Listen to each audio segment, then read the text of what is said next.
हम बात करेंगे हिंसा का सहारा कायरता को छिपाने के लिए। इस विषय पर ओशो क्या कहते हैं ओशो, हिंसा का सहारा कायरता को छिपाने के लिए हिंसक आदमी को करना पड़ता है, इसलिए ताकि वह दिखला दे दुनिया को कि मैं बहादुर हूँ। इसलिए जो बहादुर है वह हिंसक नहीं हो सकता। हिटलर से बड़ा कायर आदमी जमीन पर खोजना मुश्किल है। वह रात अंधेरे में सो नहीं सकता था, प्रकाश जलाकर ही सोता था और भयभीत इतना था कि किसी पर कभी भरोसा नहीं कर सकता था। इसलिए उसने शादी नहीं की, क्योंकि शादी हो जाएगी तो कम से कम पत्नी पर तो भरोसा करना ही पड़ेगा। इतना भरोसा कि कमरे में उसके साथ सोए और रात को उठकर गर्दन दबा दे। क्या पता दुश्मन से मिली हो। मरते दम तक उसने शादी नहीं की। मरने के ठीक घड़ी भर पहले शादी की।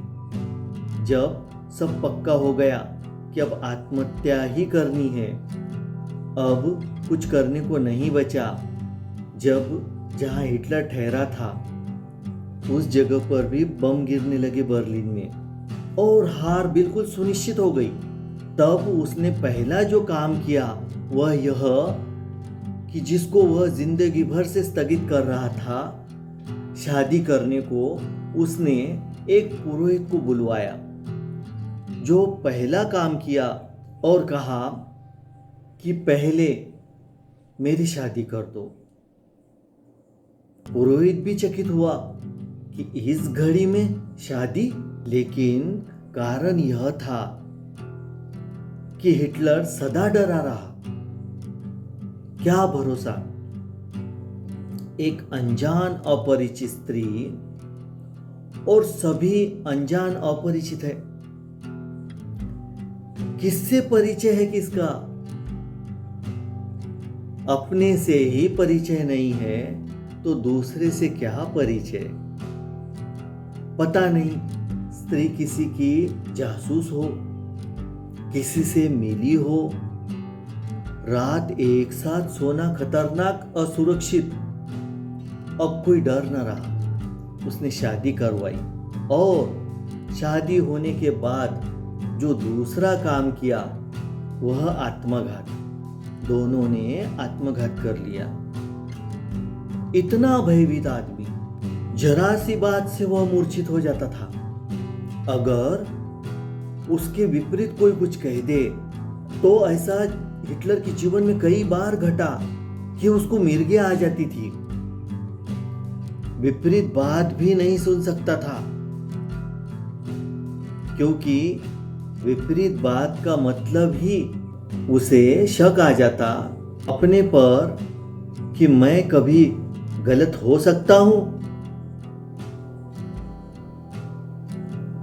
उसके निकट के लोग भी बड़े परेशान रहते थे कि उससे कहीं ऐसी कोई बात न हो जाए कि वह गिर पड़े, मिर्गी आ जाए, चक्कर आ जाए, बेहोश हो जाए। उसकी हर बात माननी चाहिए। वो एक छोटे बच्चे की भांति था जो हर छोटी बात में पैर पटकने लगेगा और सिर फोड़ने लगेगा। उसकी हर बात माननी ही चाहिए।